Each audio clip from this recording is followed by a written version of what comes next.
Buenas tardes, hermanos, que el Señor les bendiga grandemente en este día. Vamos a continuar con el estudio de Panorama del Antiguo Testamento, un estudio elaborado por la empresa, la editorial Nueve Marcas. Y pues hemos pues empezado este estudio con la intención de animarnos a estudiar la palabra de Dios, tener un panorama, una idea en general de qué trata cada uno de los libros del Antiguo Testamento. Vamos a comenzar, vamos a orar. Señor y Dios, te damos gracias en esta tarde por la vida que concedes a cada uno de nosotros. Gracias, Señor, porque has sido bueno de muchas maneras. Aún en medio de las tribulaciones y aún en medio de las dificultades, Señor, tú has estado allí presente, haciendo tu obra en nuestras vidas, trabajando, dándonos esperanza, dándonos confianza, Señor, pero también reprensión cuando es necesario. Y seguramente así ha sido. Gracias, Señor, te damos por tu bondad, por todo lo que tú eres para nosotros. Pido, Señor, tu bendición en este tiempo, que sea espiritualmente provechoso. En el nombre de Cristo Jesús. Amén.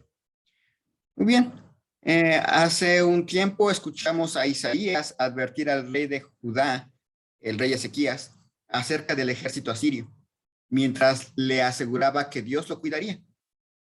Después escuchamos al profeta Jeremías, que vivió un siglo después de Isaías, instando a Judá y Jerusalén a seguir la dirección del Señor al rendirse ante el ejército de Babilonia.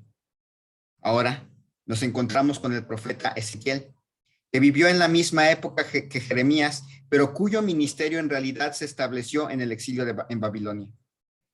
Iniciemos con un breve bosquejo biográfico de Ezequiel y una descripción general de la estructura del libro.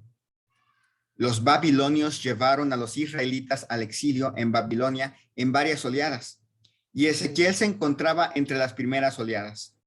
Probablemente viajó a Babilonia en el año 597 a.C., junto con la familia real y otros ciudadanos importantes de Jerusalén. Recuerda, Jerusalén no fue completamente destruida hasta una década más tarde. Ezequiel había sido entrenado como sacerdote en Jerusalén y conocía bien la vida religiosa de su pueblo. Tal vez incluso había escuchado a Jeremías predicar en Jerusalén antes de que se lo llevaran. Pero una vez en el exilio, lejos del templo, puede haber parecido que este sacerdote no tenía futuro sirviendo al pueblo de Dios. Después de todo, el trabajo de un sacerdote estaba vinculado con el templo. Esa es una pregunta importante. ¿Dios todavía estará con su pueblo en el exilio? Dios preparó a este joven sacerdote para que respondiera a esa pregunta. Este libro ha sido considerado tan extraño que los rabinos judíos a menudo no permitían que los hombres jóvenes lo leyeran hasta que cumplieran 30 años. Pero realmente no es tan difícil de entender. Permíteme darte una breve descripción antes de sumergirnos en él. La estructura de Ezequiel es aún más clara que la de Isaías o la de Jeremías. Encaja en dos mitades. En los primeros 24 capítulos, el Señor le dice a su pueblo que los babilonios destruirán Jerusalén. El clímax ocurre en el capítulo 24, cuando llega la noticia a Ezequiel que comenzó el asedio. Luego, los capítulos 25 al 48 se convierten en esperanza. Comienzan con las condenas de las naciones circundantes, específicamente Amón, Moab, Edom, Filistea, Tiro y Egipto. Luego, en Ezequiel 33:21, llega la noticia de que Jerusalén ha caído. Vamos a leer Ezequiel capítulo 33, versículo 21. Ezequiel 33:21 dice así: Aconteció en el año 12º de nuestro cautiverio, en el mes 10º, a los 5 días del mes, que vino a mí un fugitivo de Jerusalén diciendo: la ciudad ha sido conquistada. Desde ese punto, Ezequiel profetiza acerca de la esperanza y la restauración para el pueblo de Dios.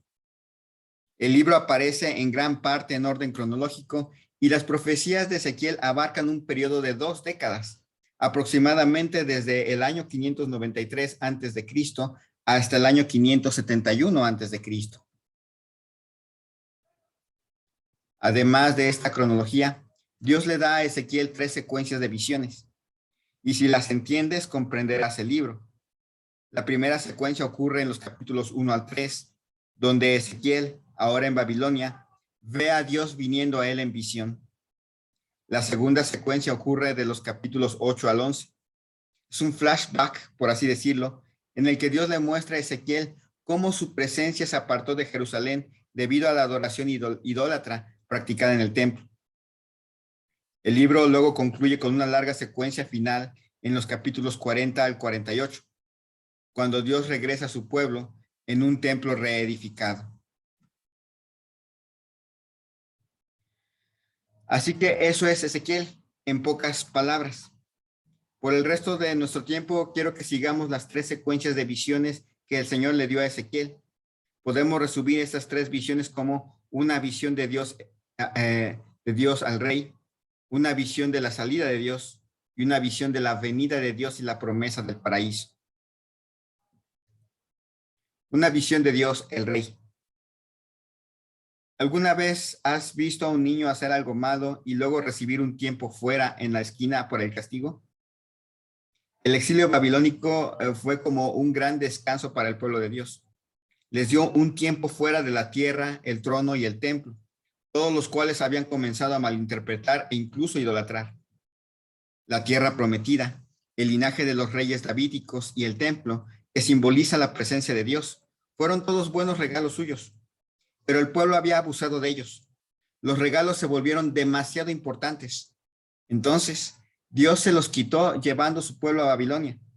Los dejó a un lado durante 70 años para que pudieran volver a enfocarse en lo que era importante y por qué. Así que pensemos un poco sobre este escenario. ¿Qué crees que pensaba el pueblo de Dios mientras se encontraban allí en el exilio?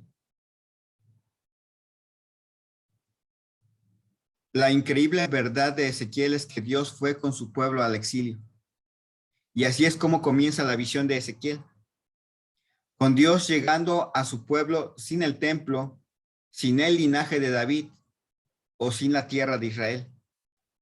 Dios se le aparece a Ezequiel en una extraordinaria visión de apertura que comienza con las palabras: aconteció en el año 30, en el mes cuarto, a los 5 días del mes, que estando yo en medio de los cautivos junto al río Quebar, los cielos se abrieron y vi visiones de Dios.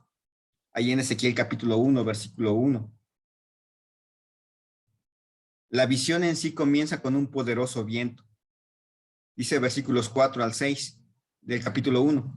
Y miré, y he aquí venía del norte un viento tempestuoso y una gran nube con un fuego envolvente, y alrededor de él un resplandor, y en medio del fuego algo que parecía como bronce refulgente, y en medio de ella la figura de 4 seres vivientes, y esta era su apariencia. Había en ellos semejanza de hombre. Cada uno tenía 4 caras y 4 alas. A medida que la visión continúa, vemos algunas criaturas muy extrañas rodeando el trono de Dios. Dice versículos 15 al 19. Mientras yo miraba a los seres vivientes, he aquí una rueda sobre la tierra junto a los seres vivientes a los 4 lados. El aspecto de las ruedas y su obra era semejante al color del crisólito. Y las 4 tenían una misma semejanza. Su apariencia y su obra eran como rueda en medio de rueda. Cuando andaban, se movían hacia sus 4 costados, no se volvían cuando andaban. Y sus aros eran altos y espantosos, y llenos de ojos alrededor en las 4. Y cuando los seres vivientes andaban, las ruedas andaban junto a ellos. Y cuando los seres vivientes se levantaban de la tierra, las ruedas se levantaban. Después de una descripción más detallada de estas criaturas, una voz resuena en lo alto y luego aparece el trono, ahí en versículos 25 al 28. Y cuando se paraban y bajaban sus alas, se oía una voz que arribaba de la expansión que había sobre sus cabezas. Y sobre la expansión que había sobre sus cabezas se veía la figura de un trono que parecía de piedra de zafiro. Y sobre la figura del trono había una semejanza que parecía de hombre sentado sobre él.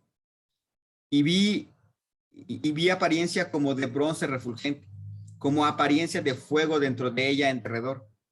Desde el aspecto de sus lomos para arriba y desde sus lomos para abajo, Vi que parecía fuego y que tenía resplandor alrededor, como parece el arco iris que está en las nubes el día que llueve. Así era el parecer del resplandor alrededor. Saquemos 5 observaciones acerca de Dios en esta visión. Primera observación: Dios no es como nosotros. Muchas personas han intentado dibujar, literalmente ilustrar cómo debe haber sido esta visión para Ezequiel, pero esa probablemente sea una tarea imposible. Es la razón de todo. Lo que Ezequiel pudo ver en esta visión fue que Dios no es como nosotros. Él es extraño, distinto a quienes somos. A menudo suponemos que Dios es como nosotros, pero la visión de Ezequiel nos permite ver cómo Dios es un ser completamente diferente de lo que somos. No podemos simplemente dejarlo a nuestra propia imagen. Él es inusual. Ezequiel no dudó en describir todo lo que vio, pero se dio cuenta de la frecuencia con que usaba las palabras apariencia y, por así decirlo. Era la figura de un trono que parecía de piedra de zafiro, y sobre la figura del trono había una semejanza que parecía de hombre sentado sobre él. Parecía como apariencia de fuego. La Biblia llama a Dios santo, y no es que solo posea santidad, Él es santo. Por tanto, debemos mostrar reverencia a Dios. El propio Ezequiel cayó de bruces, incluso después de todo su entrenamiento teológico. Su nuevo conocimiento de Dios no lo hizo sentir más casual acerca de Dios en absoluto. Está impresionado por esta visión de Dios, como Job se impresionó cuando tuvo una visión de Dios. La segunda cosa que debemos notar es que Dios es omnipotente y omnisciente. Vemos aquí también esa realidad. Tal vez hayas notado que los aros de las ruedas están cubiertos de ojos. Dice ahí en Ezequiel capítulo 1, versículo 18. Y sus aros eran altos y espantosos y llenos de ojos alrededor en las 4. Y las 4 caras miran en todas las direcciones. Versículo 6. Cada uno tenía 4 caras y 4 alas, y los pies de ellos eran derechos, y las plantas de los pies como plantas de pie de becerro, y centellaban de manera de bronce muy bruñido. Dice el versículo 10, y el aspecto de sus caras era cara de hombre, y cara de león al lado derecho de los 4, y cara de buey a la izquierda en los 4. Asimismo había en los 4 cara de águila. Y luego versículo 17, cuando andaban se volvían hacia sus 4 costados, no se volvían cuando andaban.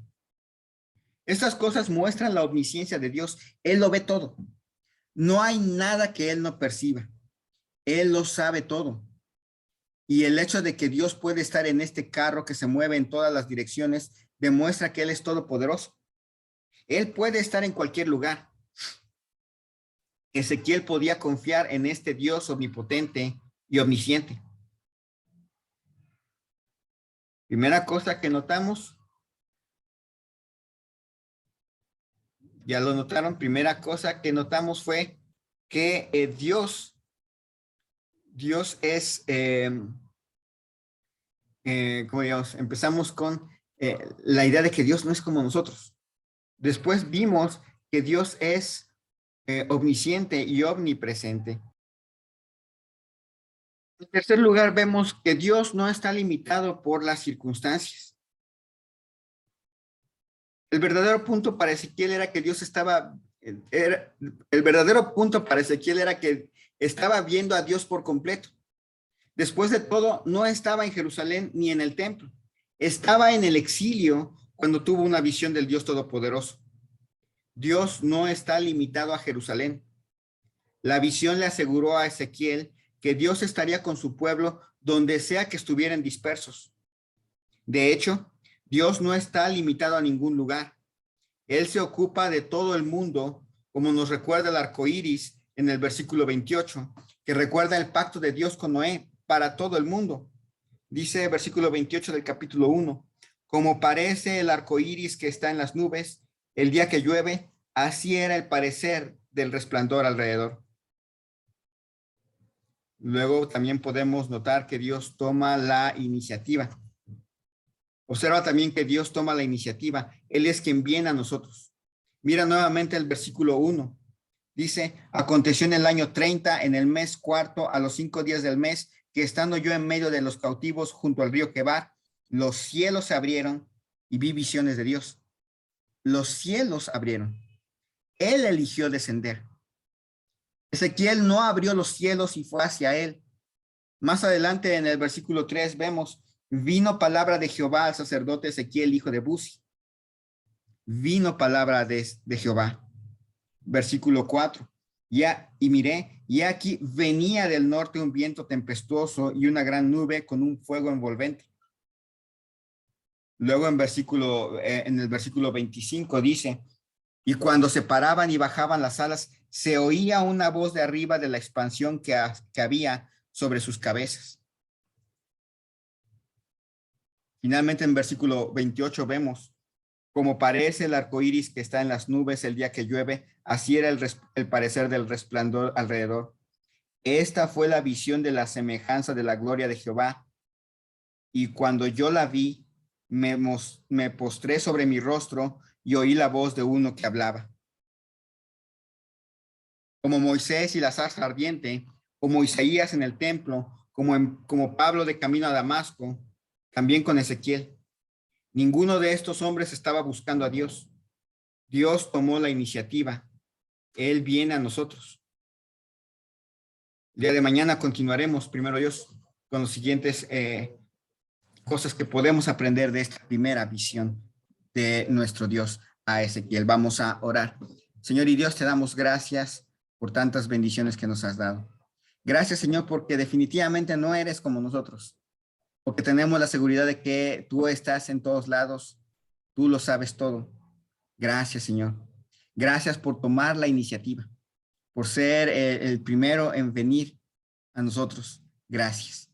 Pido, Señor, tu bendición para cada hermano, cada hermana de la iglesia, que tú sigas trabajando en nuestros corazones. Pido esto en el nombre de Cristo Jesús. Amén. Bien, que el Señor les bendiga grandemente. Primero Dios, nos vemos, escuchamos el día de mañana. Hasta luego.